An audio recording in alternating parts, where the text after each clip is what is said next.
ఎప్పుడైనా కూడా వారి గొప్పతనం. ఇంకొకటి సందర్భం మీకు మనవి చేస్తున్నాను, మా అమ్మగారితో ఉండేటువంటి అనుబంధం అంటే పెద్దవాణి కాబట్టి నేను మా అమ్మగారు ఎప్పుడైతే ఎప్పటి నుంచి వెళ్తున్నానో 17-18 సంవత్సరాల మా అమ్మ, అప్పటి నుంచి కూడా నేను ఆమెతో ఉన్నంత క్లోజ్గా ఇంకా వాళ్ళు ఏమని చెప్తాను ఖచ్చితంగా చెప్పాను. ఎందుకంటారా, పరిగిలో మా ఇంట్లో అప్పుడు నల్లా లేవు, గేదెబావి ఉండేది, మంచినీళ్ళు కావు, అక్కడంత ఉప్పు నీళ్ళు. మంచినీళ్ళు ఎక్కడ పోవాలి, అప్పుడు పాత బస్టాండ్ దాదాపు ఒక 60 మైళ్ళు పోవాలి. ఆ రోజుల్లో గేదెబావి మా అమ్మ ఉపయోగించేది. పెద్దవి అంతే ఉండేది. నేను కూడా హై స్కూల్ చదివేవాడిని కాబట్టి 16 ఏళ్ళ దాకా వాటితో ఉన్నాను. పేదవాళ్ళతో నేను చేసినటువంటి నాకు ఇప్పుడు కూడా కాకపోతే కన్నీళ్ళు వస్తున్నాయి. మా అమ్మకు ఆ మాత్రం చేసేది కాదు. దొట్టు లేదు, ఆ దొట్టులో నీళ్ళు నిలిపారు తాగాని కానీ దాని కానీ నీళ్ళు బిందెలు మోసుకొచ్చేది. నీళ్ళ బిందెలు ఇక్కడి నుంచి 1/2 కిలోమీటర్ల నుంచి కిలోమీటర్ నుంచి గేదెబావి పోయి అక్కడి నుంచి మంచినీళ్ళు తీసుకొచ్చేది. అది చాలా మంది తెలియదు. మా ఇంట్లో 1976 నేను అప్పటిదాకా కూడా ఎప్పుడు కూడా పట్టువారికి అందమైంది. తహసీల్దార్ ఆఫీస్ ఉండేది, పటేల్ పట్టువారికి అందరూ జమామతికి వచ్చేది. ముఖ్యంగా జమామతికి ఎవరు వచ్చినా మా ఇంట్లో ఉండాలి. ఇంట్లో అమ్మగారికి చేస్తుంటే అయ్యగారేమో అప్పుడు మున్సిపల్ చైర్మన్గా ఉన్నారు. తర్వాత తర్వాత 63 తర్వాత వారు ఈ రాఘవచంద్రకు 1960లో రాఘవచంద్రకు వారు ప్రారంభించారు. కాబట్టి అప్పుడు మా నరసింహారావు రాజస్థాన్ పేరు, వాడిని రాజస్థాన్ అంటాము. వాడికి వెంకట నరసింహారావు అని పేరు పెట్టారు. వెంకట నరసింహారావు ఎందుకంటే రాఘవచంద్ర వెంకటదాసుల వారు రాఘవచంద్ర వెంకటదాసుల వారని వాడు నరసింహారావు అని పేరు పెట్టారు. కాబట్టి వాడు చూస్తే వేషం చూస్తే నరసింహారావు కనబడ్డాడు కానీ ఆ పేరు అలా అవుతుంది. నేను పుట్టినప్పుడు 1948లో మా నాన్నగారు అంతకుముందు సోనాపుకి వెళ్ళారు. అరుణాచల భక్త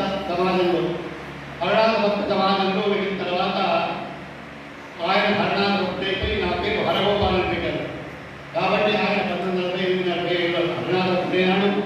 1963లో ఇక్కడ రాఘవచంద్ర యోగానంద లక్ష్మీనరసింహస్వామి క్షేత్రంలో అప్పుడు ఇక్కడ ప్రారంభం చేసేసి దానికి జీర్ణోద్ధరణ చేశారు. ఇప్పుడు చూస్తుంటే చాలా బాధ అనిపిస్తుంది. ఎందుకంటే 3 సంవత్సరాలు అయింది.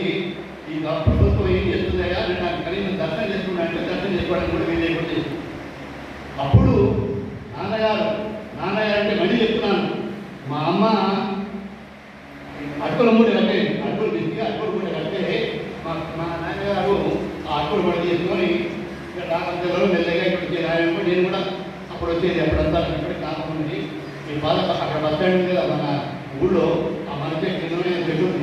ఆ చెట్టు కింద ఉండేవాళ్ళం. బస్సు వచ్చేది ఎప్పుడో రాత్రి బస్సు వచ్చేది. ఆ బస్సు కలిసి పోయేది. అయితే 1960 నుంచి దాదాపు 70 దాకా ఆయనతో కొంచెం సంబంధం బాగా ఉంటుంది. ఈ రాఘవచంద్రలో కానీ ఇది రాఘవచంద్ర ఆ రోజు కూర్చుంటే అక్కడ బావి ఉండేది, పెద్ద బావి ఉండేది. వీరంతా మన గోవిందాల గోవిందయ్య గారు, తర్వాత విఠలయ్య గారు, ఇలాంటి వాటి తర్వాత మన ఇంకా తర్వాత జరిగిన మన ఠాకూర్ గారు, తర్వాత మౌలిగా నారాయణ అంటే తర్వాత వచ్చారు. ఆనాడు వీళ్ళంతా రాఘవచంద్ర కీర్తన చేస్తుంటే తర్వాత ముఖ్యంగా ఆర్తి ఉంటుంది కదా, ఏమంటారు మనం మంగళహారతి ఇస్తామే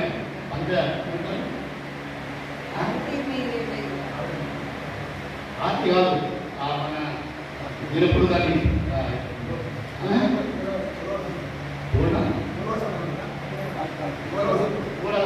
తర్వాత ఇంకోటి ఉంటాయి. ఉపేంద్రయ్యారంటేమో ఏముంటుండే మా నాన్నగారు ఆ యొక్క ఉంటే ఒక్కొక్క పాట ఉంటాయని నేను కన్నీళ్ళు ఆగడాలి నాకు ప్రత్యేకంగా. కాబట్టి ఈ సందర్భంలో ఈ రాఘవ చరిత్రలో వారు ఈ జీర్ణోద్ధరణ చేసేసి ఈ క్షేత్రాన్ని ఈ మాత్రం తీసుకొచ్చారు. మా అమ్మ ఈనాడు సత్యదేవుడు సోదరులు నాన్నగారు సత్యదేవుడు మీరు మీ పనిచేయండి. దేనికైనా మీ సహకారం ఉన్నందువల్ల ఇది జరిగింది. ఈనాడు